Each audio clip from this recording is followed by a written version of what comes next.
Dhallywood megastar Shakib খানের যেন ঝড় থামার কোনো নাম নেই।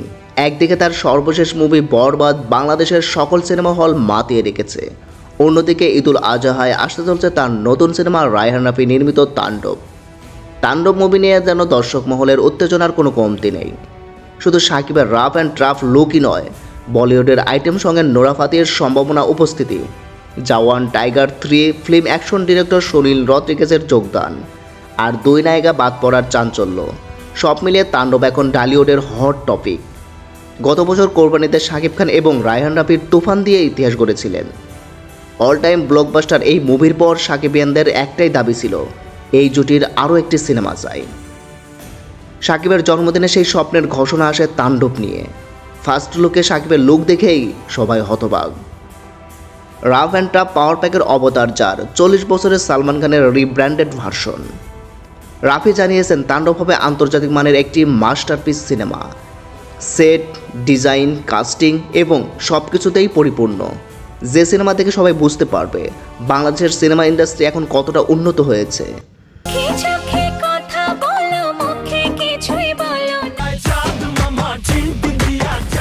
তুফানের দুষ্টু কোকিল আর বরবাদের চাঁদ মামা দর্শকদের মনে আগুন ধরিয়ে দিয়েছে। এবার আলোচিত তাণ্ডব মুভির আইটেম গানে শাকিবের সঙ্গে ডান্স করবে বলিউডের সেনসেশন নোরা ফাতেহি। শাকিবের সাথে নোরা ফাতেহির এই জুটি যদি সত্যি হয়, তাহলে এই আইটেম গানটি হতে পারে ডালিউডের সবচেয়ে বড় ধামাকা। তবে নোরা ফাতেহিকে অফিসিয়ালি সাইন করানোর বিষয়টি এখনও কনফার্ম না হওয়ায় ফ্যানদের কৌতূহল তুঙ্গে। গাড়ি উড়বে, ভিড়ের মধ্যে দাপট দেখাবে শাকিব খান, আর হবে realistic hand to hand fighting. এই স্বপ্নকে রূপ দিতে ঢাকায় আসছেন হলিউডের অ্যাকশন মাস্টার সুনীল রদ্রিগেজ। জওয়ান, পাঠান, টাইগার 3, সিঙ্গাম, এই সকল লিজেন্ডারি মুভির অ্যাকশন ডিজাইন করা সুনীল রদ্রিগেজ এবার শাকিব খানের তাণ্ডব মুভিকে নিয়ে যাবেন নতুন উচ্চতায়। রাফি বলেছেন, প্রতিটি ফ্রেম হবে দর্শকদের জন্য ভিজুয়াল ট্রিট।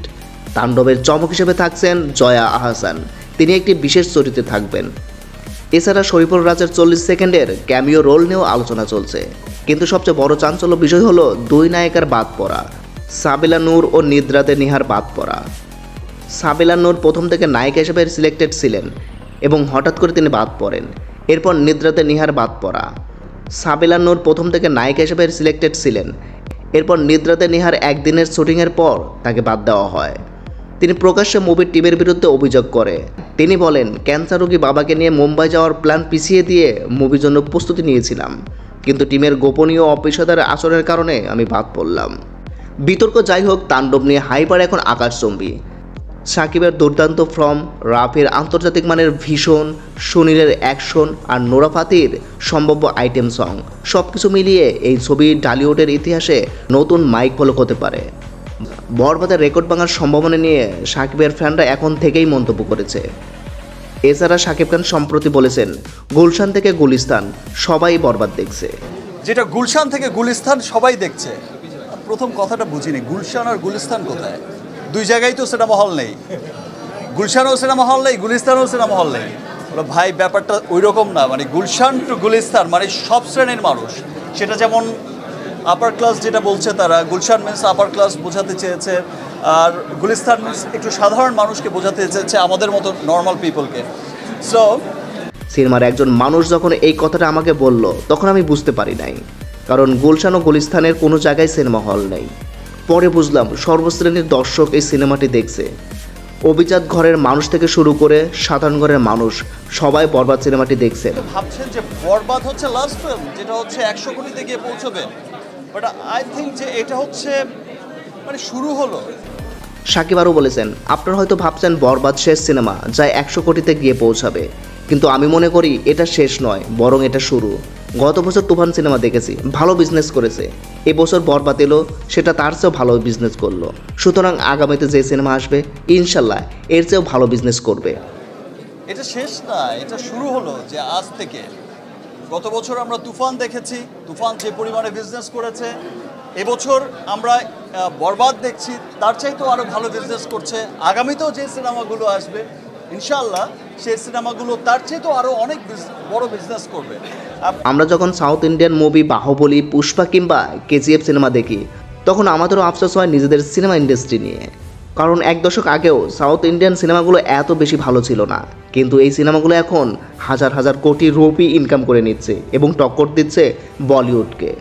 অন্যদিকে আমাদের সিনেমাগুলো যেন তাদের থেকে 20 বছর পিছিয়ে আছে। তুফান সিনেমার মহরতে শাকিব খান বলেছিলেন, সেই দিন আর বেশি দূর নেই যে আমরা 100 কোটি স্পর্শ করব। আমার মনে হয় অচিরেই আমাদের কাছে মনে হবে 100 কোটি যেন কম সেল হয় বাংলা সিনেমার জন্য।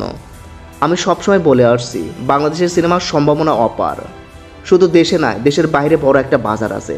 সারা বিশ্বে 30 কোটি বাংলা ভাষাভাষী রয়েছে, তাদের শুধু ভালো মানের সিনেমা উপহার দিতে হবে।